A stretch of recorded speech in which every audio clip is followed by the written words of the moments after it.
الحمد لله رب العالمين والصلاة والسلام على المبعوث رحمة للعالمين نبينا محمد وعلى آله وصحبه ومن اتبعهم بإحسان إلى يوم الدين.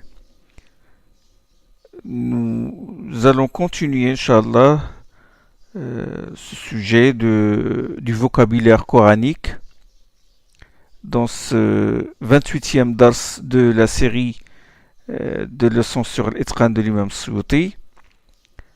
Et je dis que Suyuti, il a cité dans son Itqan deux chapitres en relation avec le chapitre qu'on a évoqué précédemment sur la syntaxe coranique.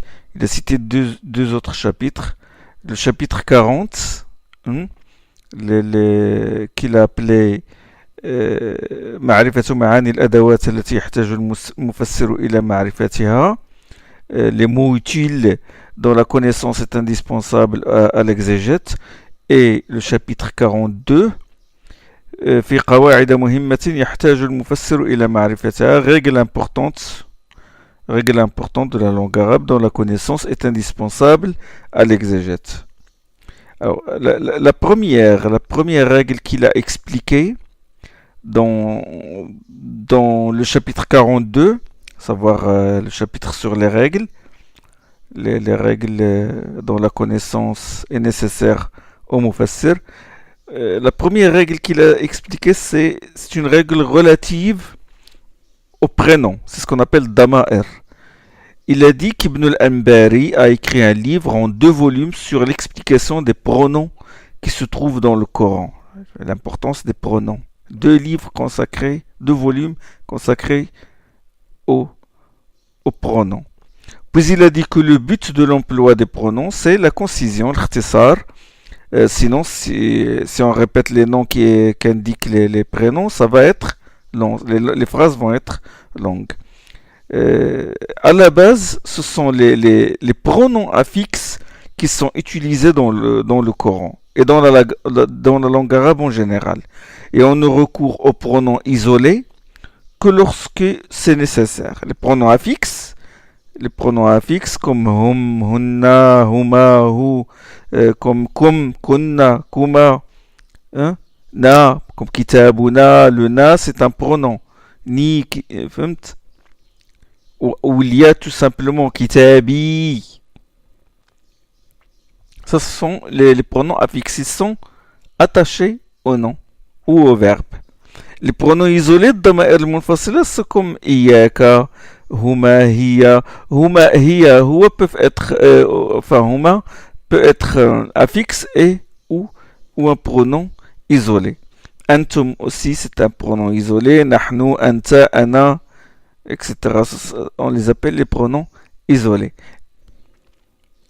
Et on ne peut bien sûr utiliser les pronoms isolés qu'en cas de nécessité, comme par exemple dans la sourate al-Fatiha, Iyaka na'budu.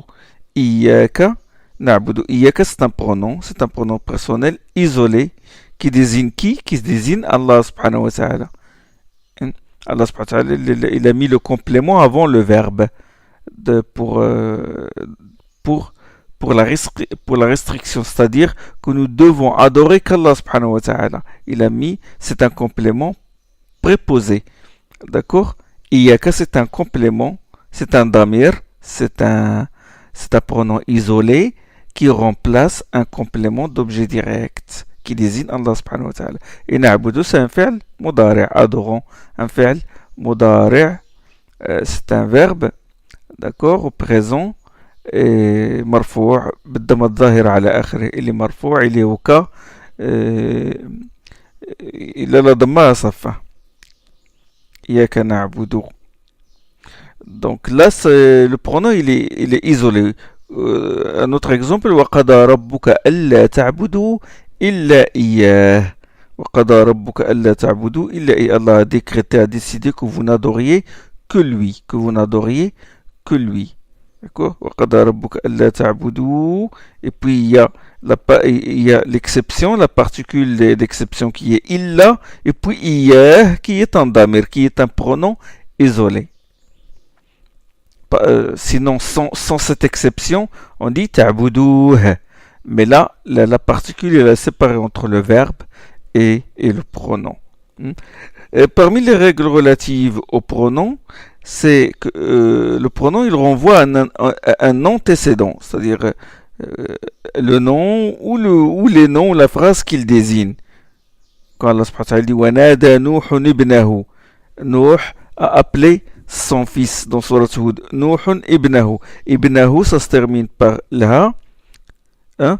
Le ha, le pronom ha, il remplace qui? Il remplace Noé, qui est cité avant lui. D'accord? Il renvoie à un antécédent. وعصى آدم ربه. وعصى آدم ربه. Adam a désobéi à son Seigneur. ربه, le ha, il renvoie à Adam. N'est-ce pas? Le pronom peut remplacer un nom qu'il implique, comme le pronom peut remplacer un nom clair désigné avant lui, comme les exemples que je vous ai cités tout à l'heure, et il peut remplacer un nom implicitement, comme par exemple i'dilu huwa aqrabu littaqwa. Je traduis, soyez juste. Huwa, je garde le nom, je garde le pronom sans le traduire. Huwa est plus proche de la crainte pieuse. Le damir huwa, le pronom huwa, il remplace quoi? Hein? Il remplace un nom qui n'est pas mentionné. Il n'est pas mentionné dans la phrase. Mais il le désigne par implication. Huwa désigne quoi? Désigne la justice. La justice. I'dilu huwa aqrabu littaqwa. Soyez juste. Soyez juste. Et les plus proches de la crainte, le pronom, il renvoie à qui? Il renvoie à la justice. Soyez juste, la justice est plus proche de la crainte pieuse. D'accord? Et dans un autre verset, Inna anzalnahu fi laylatil qadr. Inna anzalnahu fi laylatil qadr. Nous l'avons fait descendre la nuit du qadr.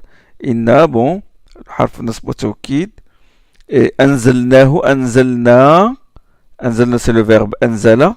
Et donc le hu, anzalnahu, le damir, le pronom personnel hu, il renvoie à quel nom?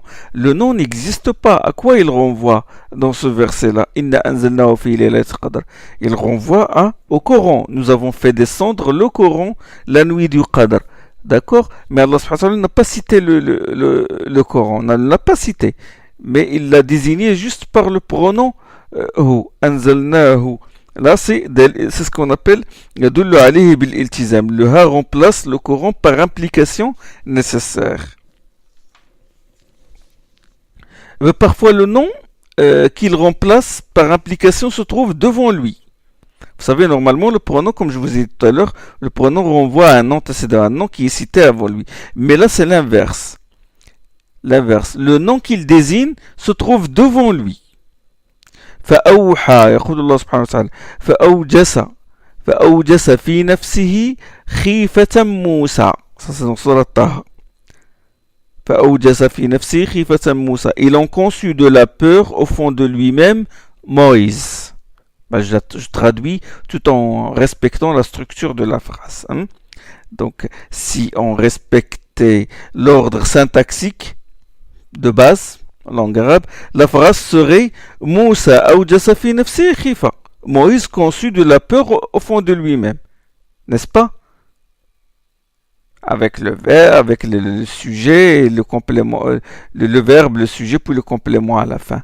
D'accord? Mais là, c'est le nom auquel renvoie le pronom ha, nafsihi, hein, renvoie à un nom qui est devant lui alors que d'habitude il renvoie à un antécédent. Donc si nous voulons faire l'analyse syntaxique de ce verset pour nous repérer, bon, on va dire awjasa, bon, fi'al mad mabni ala al-fath, c'est un verbe au passé. Fi nafsihi, bon, fi nafsi jar wa majrour, la préposition avec son génitif, et nafsi majrour avec la kasra, et puis il y a le ha qui est le pronom, c'est un Ha est un modaf il est annexé à nafsihi. D'accord?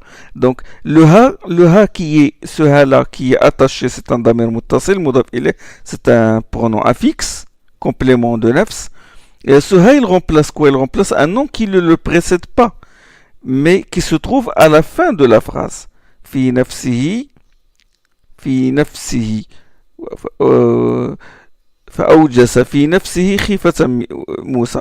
D'ailleurs, la préposition et le nom qui vient après, le nom, son génitif, fi nafsi, il remplace, il est attaché, il est attaché à, il dépend de quoi? Il dépend d'un verbe. Nous avons parlé déjà de ça, le génitif, la préposition avec son génitif, ils dépendent d'un verbe ou d'un mot qui remplace ce verbe-là. Mais là, fi nafsihi, il dépend du verbe awjasa, ça veut dire concevoir de la peur. D'accord? Alors, fi nafsihi, fi nafsihi, nous en avons parlé. Qu'est-ce qui reste à analyser? Khifa. Khifatan. Khifa, c'est un complément. C'est un complément d'objet. Bon, مفعول به منصوب بالفتحة الظاهرة على آخره خيفة avec la fatha à la fin. Donc c'est un complément et c'est clair. Je termine le verset ou je termine la phrase فأوجس في نفسه خيفة موسى. Moussa c'est quoi? Moussa c'est un sujet. C'est un فاعل مرفوع بضمة المقدرة على آخره. C'est un فاعل مرفوع. C'est un sujet. Et c'est un sujet, normalement le sujet doit être avant le complément, mais là c'est un sujet post-posé. C'est un sujet qui est venu après le complément. D'accord? Il est venu après le complément. C'est un sujet qui porte...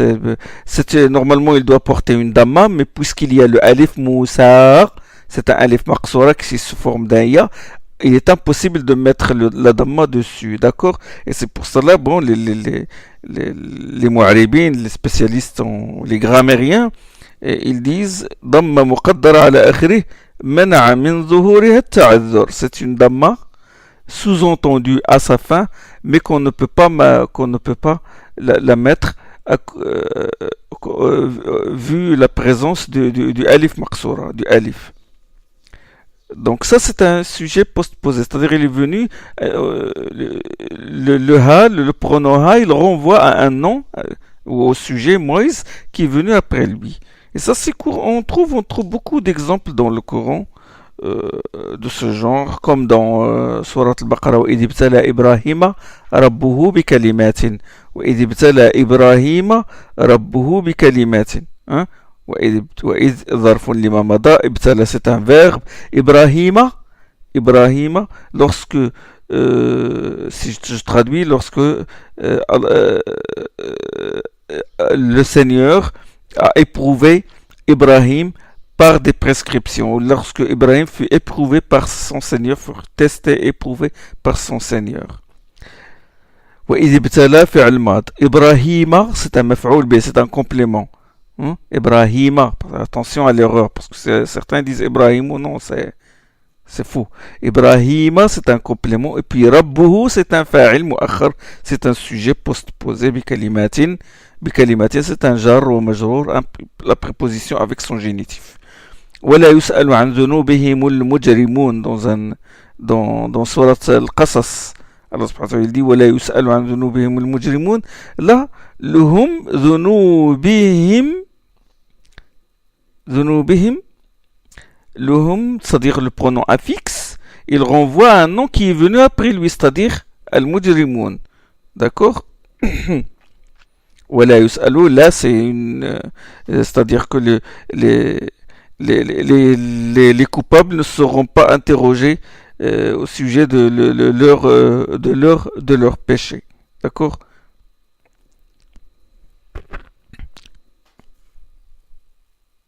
C'est-à-dire que leurs péchés sont flagrants et Allah subhanahu wa ta'ala les jettera directement en enfer. Donc, وَلَا يُسْأَلُ عَنْ ذُنُوبِهِمُ الْمُجْرِمُونَ. Là, la particule là, la يُسْأَلُ, c'est une particule négative. Et la يُسْأَلُ, c'est un fi'l مضارع مبني للمجهول. C'est un verbe à la voix passive. Hein.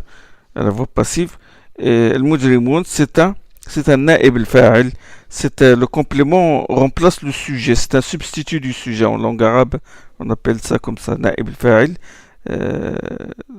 On appelle mujrimun ici, na'ib al-fa'il, quand c'est la forme est à la voix passive. C'est un substitut, c'est un complément qui remplace le sujet.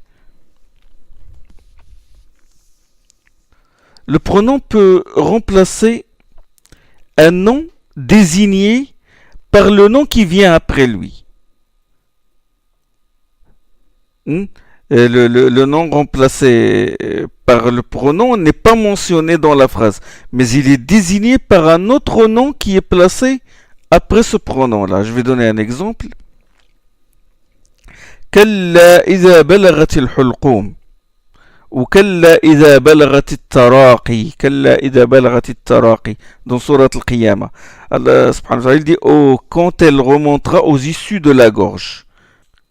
Ici, le pronom n'est pas cité. C'est un pronom caché, renfermé dans l'esprit, muqaddar. Il désigne hiya. Ce pronom-là est hiya. كلا إذا بلغت هي التراقي. Hiya, je l'ai traduit par elle, quand elle remontera aux issues de la gorge. Et donc ce pronom-là, que j'ai traduit par elle, il désigne quoi? Il désigne le nom.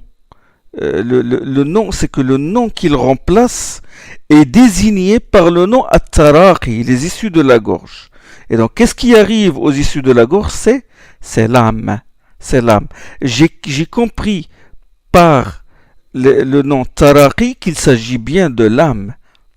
Et donc là, le pronom, il renvoie à un nom désigné par le nom qui vient après lui. Parfois, c'est le contexte qui indique le nom. Comme dans la parole d'Allah, Kullu man alayha fan, dans Surat Ar-Rahman. Tout ce qu'il y a sur elle est périssable. Kullu man alayha ala, et puis le ha, qui est un damir, muttasil, qui est un pronom affixe, il désigne quoi? Il désigne la terre. Il désigne la terre. C'est grâce au contexte que j'ai compris, que j'ai pu déduire cela. Tout ce qu'il y a sur elle est périssable. Donc, je lis la phrase, je déduis qu'il s'agit bien de la terre. Parfois, deux choses sont citées, alors que le pronom renvoie à l'une d'elles seulement. Comme dans la parole d'Allah, وَاسْتَعِينُوا بِالصَّبْرِ وَالصَّلَاةِ وَإِنَّهَا لَكَبِيرَةٌ إِلَّا عَلَى الْخَاشِعِينَ. Cherchez une assistance dans la patience et la prière. Il est vrai qu'elle est une chose pénible, sauf pour ceux qui font preuve d'humilité. إِنَّهَا وَاسْتَعِينُوا بِالصَّبْرِ وَالصَّلَاةِ وَإِنَّهَا. Innaha, le ha, le pronom ha, c'est un pronom personnel féminin singulier, n'est-ce pas? Or là, j'ai deux noms. J'ai as-sabr, bis-sabri was-salat. J'ai sabr, la patience, et j'ai salat, la prière. Donc, si ce sont les deux qui sont désignés par le pronom, je vais lire wa innahuma. C'est au duel que je dois conjuguer. Wa innahuma. Parce que vous savez, en langue arabe, il y a le singulier, le duel et puis le pluriel. Plus que deux, il y a le pluriel. Le ha ici, ha, damir, il renvoie à la prière, c'est-à-dire le dernier cité. Et le contexte le prouve. C'est une chose pénible, sauf ceux qui font preuve d'humilité, de concentration. N'est-ce pas? Ceux qui se concentrent dans la prière, c'est ces gens-là qui ne ressentent pas la lourdeur de la prière. Parfois, le pronom, il y a un nom alors qu'il renvoie à autre chose. Allah subhanahu wa ta'ala, il dit وَلَقَدْ خَلَقْنَا الْإِنسَانَ مِنْ سُلَالَةٍ مِنْ طِينٍ ثُمَّ جَعَلْنَاهُ نُطْفَةً فِي قَرَارٍ مَكِينٍ. Surat Al-Mu'minun. Nous avons créé l'homme d'une quintessence d'argile, puis nous en fîmes une goutte de liquide déposée dans un réceptacle sûr. Le réceptacle sûr, c'est l'utérus, bien sûr. وَلَقَدْ خَلَقْنَا الْإِنسَانَ مِنْ سُلَالَةٍ مِنْ طِينٍ. Nous avons créé l'homme d'une quintessence d'argile. Qui a été créé d'argile? c'est Adam alayhi salam. Le reste du verset, puis nous en fîmes une goutte. Le pronom renvoie ici à quoi? ثم جعلناه نطفة جعلنا, le verbe جعل, et na c'est le sujet, le pronom. Et puis l'autre pronom ha, hu, qui normalement joue le rôle de complément, il remplace un complément.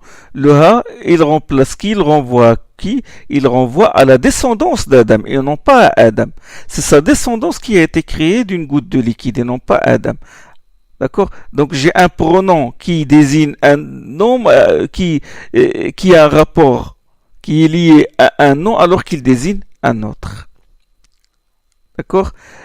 Et autre règle concernant les pronoms, à la base les pronoms renvoient à une même chose. Quand il y a une série de pronoms, à la base, ils renvoient à une même chose. Comme dans Surat al-Kahf, par exemple, قال له صاحبه وهو يحاوره. قال له, le premier ha et le deuxième ha et le troisième ha, trois pronoms, ils renvoient à une même personne. Ça veut dire la personne qui a renié la venue de l'heure et qui a été ingrat et qui s'est vanté de sa richesse, et son compagnon lui dit dans sa discussion avec lui, as-tu dénié celui qui t'a créé? قال له صاحبه, son compagnon lui a dit pendant qu'il discutait avec lui, as-tu renié celui qui t'a créé à partir d'une autre fois, à partir d'une goutte de liquide, etc. etc.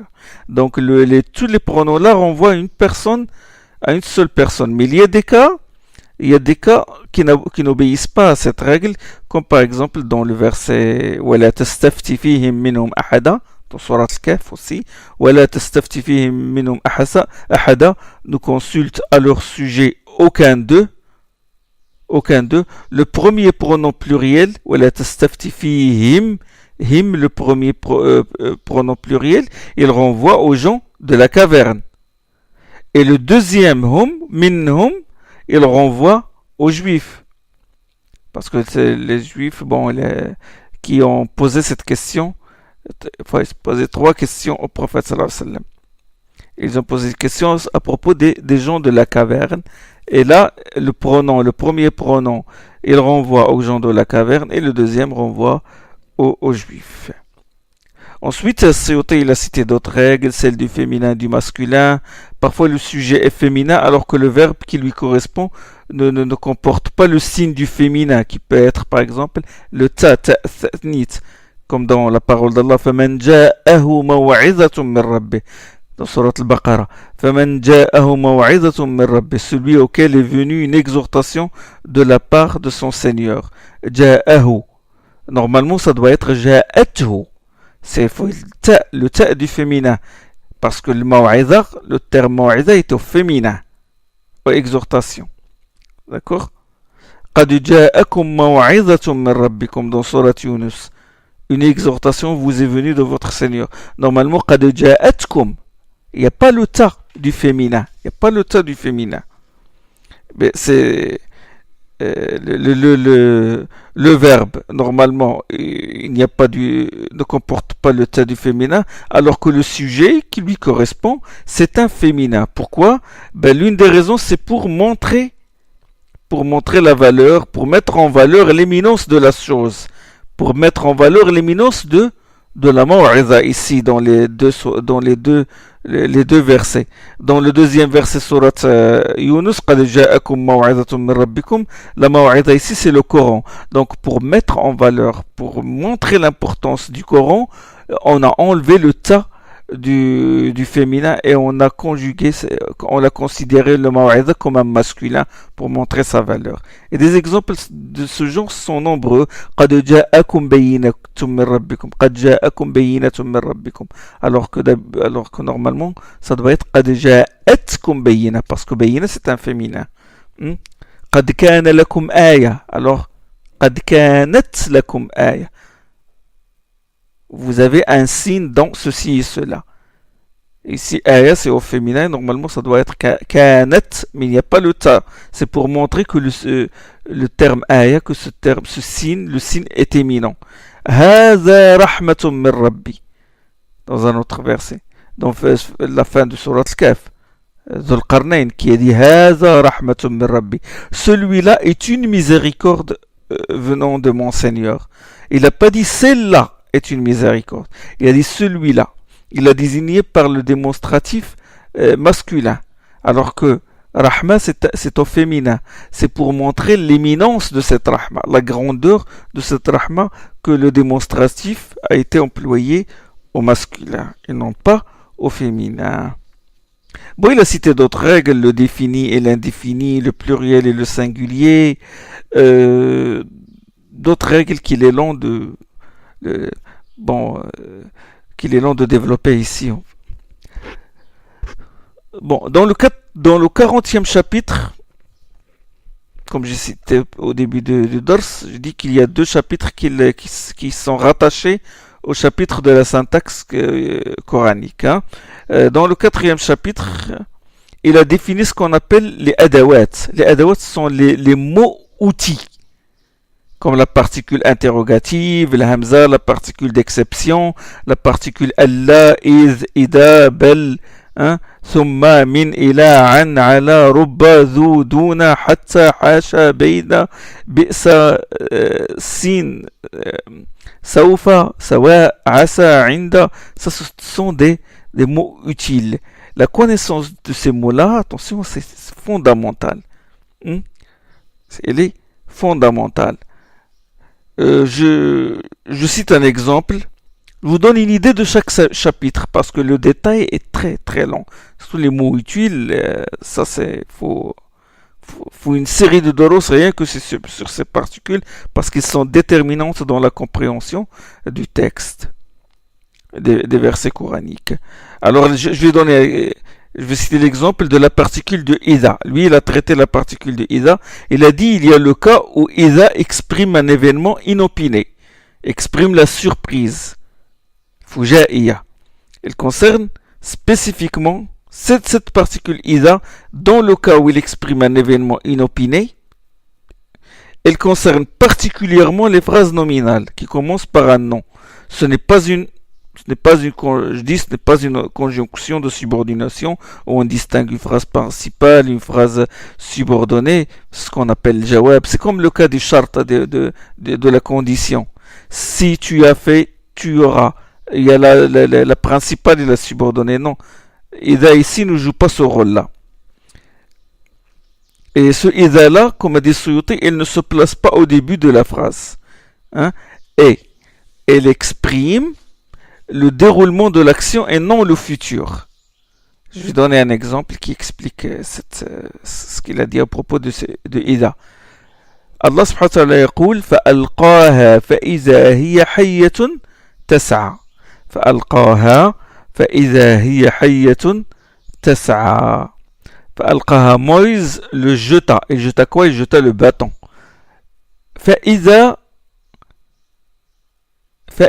et voici que ce fut un serpent qui rampait. فإذا ici, c'est Ida, il a introduit la notion de surprise. Moïse jeta le bâton et voici que ce fut un serpent qui rampait. فإذا هي حية تسعى. Dans Surat Taha.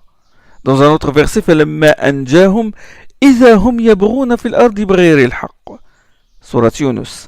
Et quand il les aura sauvés, les voilà qui se déchaînent sur la terre sans le moindre droit. Les voilà qui est surprise. Donc Ida exprime ici la surprise. Et il se met au milieu de la phrase. D'accord? En dehors de ce cas particulier, Ida, dans la majorité des cas, sert de localisation temporelle exprimant le futur. C'est un zarf lil mustaqbal, comme disent les grammairiens. D'accord? Qui renferme l'idée d'une condition, charte. Et elle concerne spécifiquement les phrases verbales, c'est-à-dire les phrases qui commencent par un verbe. Elle se place au début de la phrase. Exemple, إذا جاء نصر الله والفتح ورأيت الناس يدخلون في دين الله أفواجا فسبح بحمد ربك واستغفر إنه كان توابا. إذا جاء نصر الله والفتح, lorsque viendra le secours victorieux d'Allah. Mais ici j'ai Ida. Et juste après Ja'a, après Ida, il y a Ja'a, mais Ja'a, il est au passé. C'est un verbe au passé. Mais là, il a transformé ce verbe au passé, il l'a transformé au futur. Comme j'ai dit tout à l'heure, il sert de localisation temporelle, exprimant le futur. bien que le verbe soit conjugué au passé, mais quand Ida est venu avant lui, ben, il l'a transformé au futur. إذا جاء نصر الله والفتح ورأيت الناس يدخلون في دين الله أفواجا, lorsque viendra le secours victorieux d'Allah, ainsi que l'ouverture, et que tu verras les gens entrer en masse dans la religion d'Allah, فسبح بحمد ربك واستغفر إنه كان توابا. Glorifie par la louange ton Seigneur et implore son pardon car il accorde volontiers son repentir. Donc, qu'est-ce qu'elle a fait Ida? Elle a introduit le futur. D'accord? Et qu'est-ce qu'elle a fait d'autre? Ben, elle a joué le rôle de condition. J'ai deux phrases ici. J'ai deux phrases, en fin de compte. Ida ja'a, lorsque viendra le secours victorieux, et donc l'autre phrase, fasabbih bihamdi, glorifie par la louange ton Seigneur. C'est ce qu'on appelle le jawab ou Ida. Il y a deux phrases, j'ai deux phrases ici. C'est comme si Ida ici jouer le rôle de condition. Si vous voulez, on peut la remplacer par si. Si le secours victorieux d'Allah vient ainsi que l'ouverture, hein, le reste de la phrase, le jawab, la réponse, glorifie par la louange ton Seigneur. D'accord? Il a joué le rôle de condition. C'est une particule conditionnelle. Il y a des cas où Ida n'introduit pas le futur. Hein? Il y a des cas comme par exemple par la nuit au moment où elle étend son obscurité. Là, c'est ce qu'on appelle un incoatif, c'est-à-dire par la nuit. Ida, ici, il dit, je l'ai traduit par au moment, c'est-à-dire au moment où elle étend son obscurité. Là, il n'introduit pas le futur. Par le jour ou au moment où il se dévoile. Là, c'est aussi, il n'introduit pas le futur. Et Ida s'emploie quand il s'agit d'une chose certaine ou qui arrive souvent. Ida s'emploie quand il s'agit d'une chose certaine ou qui arrive souvent, contrairement à in. In, c'est une particule hypothétique qui s'emploie dans la chose dont on doute l'arrivée ou qui arrive rarement, comme dans la parole d'Allah subhanahu wa ta'ala, إذا قمتم إلى الصلاة يا أيها الذين آمنوا إذا قمتم إلى الصلاة فاغسلوا وجوهكم وأيديكم إلى المرافق. Vous qui croyez, lorsque vous levez en vue de faire la prière, إذا قمتم, j'ai traduit إذا par lorsque, vous vous levez en vue de faire la prière. La prière est un devoir quotidien, 5 fois par jour, voire plusieurs fois par jour si on ajoute les prières surrogatoires. Donc c'est quelque chose qui se passe tous les jours, souvent. Donc l'emploi approprié, l'emploi de Ida est un emploi approprié. Ida convient ici, parce que la phrase parle de quelque chose qui arrive souvent. إذا قمتم إلى الصلاة فاغسلوا وجوهكم وأيديكم إلى المرافق. Le reste de la phrase, le reste du verset, dans ce même verset, il est mentionné وإن كنتم جنبا فطهروا. Si vous êtes en état d'impureté majeure, purifiez-vous. Là, si vous êtes en état d'impureté majeure, purifiez-vous. L'état d'impureté majeure n'arrive pas toujours. Hein? C'est donc l'emploi de in, wa in kuntum junuban. Il a employé in, il n'a pas employé Ida dans un même verset. Il a employé Ida dans une phrase où la chose arrive souvent. Et quand il est arrivé à la chose qui n'arrive que rarement, à savoir l'état de souillure majeur, il a employé in. Il a employé in. Ça, c'est concernant la différence entre Ida et in, et ça c'est de manière générale, parce qu'il y a des exceptions à cette règle. Je me contente de ça concernant la syntaxe coranique. Et avant d'aborder le sujet de la nature du texte, de sa portée, des figures de style, du fait que le texte soit péremptoire ou équivoque, général ou particulier, ce qu'on appelle ahwal al-nas. Avant d'aborder ce sujet-là, Inch'Allah, je vais Je vais répondre بإذن à certaines critiques des orientalistes et des détracteurs de l'islam, comme quoi le Coran comporte des erreurs grammaticales. Je vais consacrer, Inch'Allah, à ce sujet un dars. Au prochain dars, Inch'Allah, subhanakallahum bihamdik, ashhadu an la ilaha illa ant, astaghfiruka wa atubu ilayk.